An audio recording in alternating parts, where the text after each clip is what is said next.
अगले 100 साल तक के लिए आपको चूहा कॉकरोच से छुटकारा मिलने वाली है। अगर आपके घर में भी चूहा है, कॉकरोच से चूहा से परेशान है, तो जो मैं रेमेडी आज शेयर करने वाली हूँ आप सबके साथ, एक बार बना के उसे ट्राई करते हैं तो आपको हमेशा के लिए चूहा और कॉकरोच से छुटकारा मिल जाएगी। जिस भी घर में चूहा होती है वहाँ पे सबसे ज़्यादा गंदगी होती है और गंदगी की वजह से बदबू भी आते हैं। जगह जगह ये छोटे छोटे बिल भी बना देते हैं जिसे देख के अच्छा नहीं लगता है, फर्श ख़राब कर देते हैं, साथ में कपड़े और अनाज को भी ये कुतर डालते हैं, ख़राब कर देते हैं। चूहा अगर घर में है तो गंदगी के साथ साथ ये किचन में भी घूमते रहते हैं, खाने पीने की खुशबू आती है किचन से, जिस वजह से तो हम इससे बीमार भी पड़ सकते हैं। कॉकरोच भी अगर घर में होता है तो सबसे ज़्यादा किचन में दिखाई देती है और उससे हम बीमार पड़ सकते हैं क्योंकि खाने पीने की चीज़ों में ये मुँह लगा देते हैं। तो आज जो मैं रेमेडी बनाने वाली हूँ बहुत ही बढ़िया सी रेमेडी है और घर की ही कुछ चीज़ों से हम इस रेमेडी को बनाएंगे। लेकिन आप जब इस रेमेडी को बना के घर के हर एक कोने में रखते हैं तो आपको हमेशा के लिए कॉकरोच से चूहा से छुटकारा मिल जाएगी। फिर सालों साल तक कॉकरोच चूहा घर में दिखाई नहीं देगी। तो इस रेमेडी को बनाने के लिए सबसे पहले तो हमें ले लेना है 1 चम्मच बेसन।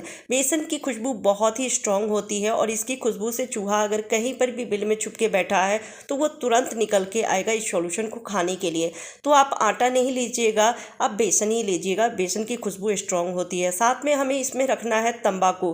तंबाकू खाना सेहत के लिए बहुत ज़्यादा नुकसानदायक है, इसे नहीं खाना चाहिए, कई तरह की बीमारियां हो सकती है इससे। लेकिन चूहा को भगाने में, रेमेडी में रखने में ये बहुत ही अच्छा रहता है। रेमेडी जब आप बनाते हैं तंबाकू रख के तो ये बहुत ही पावरफुल रेमेडी बनती है। तो 1 चम्मच जितना हमें रखना है या फिर 2 रुपये की पुड़िया आप मंगा लीजिए और उसे हमें फाड़ के रखना है। अब इसमें रखना है थोड़ा सा चीनी, आधी चम्मच या 1 चम्मच रख लीजिए। चीनी की खुशबू भी बहुत तेज होती है, थोड़ा मीठा भी होगा तो इसे सॉल्यूशन को चूहा आसानी से खा पाएगी और कॉकरोच भी। तो अब हमें ले लेना है थोड़ा सा घी। आप रिफाइंड ऑयल भी ले सकते हैं या घी ले लीजिए, बिल्कुल थोड़ा सा लेना है और हमें एक हार्ड डो तैयार करनी है, कड़क डो तैयार करनी है। ध्यान रखिएगा कि इसमें हमें पानी ऐड नहीं करनी है। घी से या फिर रिफाइंड ऑयल से ही इस डो को तैयार कीजिएगा। उसके बाद जितनी जगहों पे रखना है उसके हिसाब से आप छोटी बड़ी इस तरह से लड्डू बना सकते हैं या फिर हाथ से थोड़ा सा इसको फ्लैट करते हुए इस तरह से बना लीजिए। पर जितनी जगहों पे रखना है उसके हिसाब से आप बेसन भी लीजिएगा। मैं 2-3 जगहों पे ही रखूँगी तो इसलिए बिल्कुल थोड़ा सा मैं बेसन ली हूँ। आप 2 से 3 चम्मच ले सकते हैं। अगर कई जगहों पे रखना है या फिर स्टोर रूम में अनाज स्टोर करके रखते हैं, वहाँ पे ज़्यादा कॉकरोच है या चूहा है तो इसलिए आप ज़्यादा ही इस रेमेडी को बनाइएगा। मेरे घर में अभी 1-2 बच्चे कहीं से आ गए हैं तो मैं रेमेडी थोड़े से ही बनाई हूँ, जिससे कि जहाँ पे ज़्यादा दिखाई देते हैं वहाँ पे रख दूँ। तो आप देख सकते हैं मैं लड्डू बना ली हूँ। ये बहुत ही बढ़िया और पावरफुल लड्डू बन के तैयार होती है। तो चलिए बताती हूँ कि इसे रखना कहाँ है। तो सबसे पहले तो आपको रखना है किचन में, क्योंकि किचन में खाने पीने की चीज़ों की खुशबू आती रहती है और जिस वजह से किचन में ज़्यादा चूहा घूमते रहती है और खाने पीने की कुछ चीज़ें उसे मिल भी जाती है। तो आपको गैस स्टोव के नीचे भी रख देना है और गैस स्टोव के ऊपर भी रख दीजिए। जहाँ पे डब्बे रख रहे हैं मसालों के वहाँ पे रख दीजिए, किचन काउंटर पे भी रख सकते हैं। और स्टोर रूम अगर है वहाँ पे अनाज स्टोर करके रख रहे हैं तो ज़रूर से रखिएगा, क्योंकि स्टोर रूम में अनाज अगर रखे हैं तो अनाज खाना चूहा को बहुत पसंद होती है। वो दिन भर अनाज को कुतरते रहते हैं। तो वहाँ पे आप इस लड्डू को बना के ज़रूर रख दीजिएगा। या फिर इस तरह से टेबल रखी है, बेड रखे हैं जहाँ पे स्पेस कम होती है, उसके अंदर रोशनी नहीं होती है तो जिस वजह से उसके नीचे भी छुप के बैठा रहता है, तो आपको या तो किसी बर्तन में ही रख के आप रख दीजिए या फिर ऐसे ही 1-2 लड्डू फेंक दीजिए। पर ध्यान रखिएगा कि बच्चों की पहुँच से दूर रखना है, छुपा के रखिएगा। या फिर बच्चे बड़े हैं तो उसे बता दीजिए कि इसे छूना नहीं है। अब दूसरा मैं आइडिया बता रही हूँ। दूसरा जो सॉल्यूशन है ये भी बहुत ही आसान है और ये कॉकरोच को भगाने में बहुत हेल्प करती है। तो हमें ले लेना है 1 गिलास पानी और 1 गिलास पानी में 1 से 1.5 चम्मच बेकिंग सोडा ऐड करनी है। ध्यान रखिएगा कि बेकिंग पाउडर नहीं लेनी है, बेकिंग सोडा लेनी है, जो कि हम क्लीनिंग में भी यूज़ करते हैं या फिर बेक करने वाली कोई भी रेसिपी बनाते हैं तो उसमें भी हम ऐड करते हैं। तो वही बेकिंग सोडा 1 से 1.5 चम्मच हमें रखनी है। उसके बाद रखना डालना है 1 चम्मच जितना चीनी रख के और अच्छे से इसे मिक्स कर लेना है। और उसके बाद एक साइड रख दीजिए जिससे कि चीनी घुलती रहेगी। अगर चीनी का पाउडर है तो वो भी रख सकते हैं।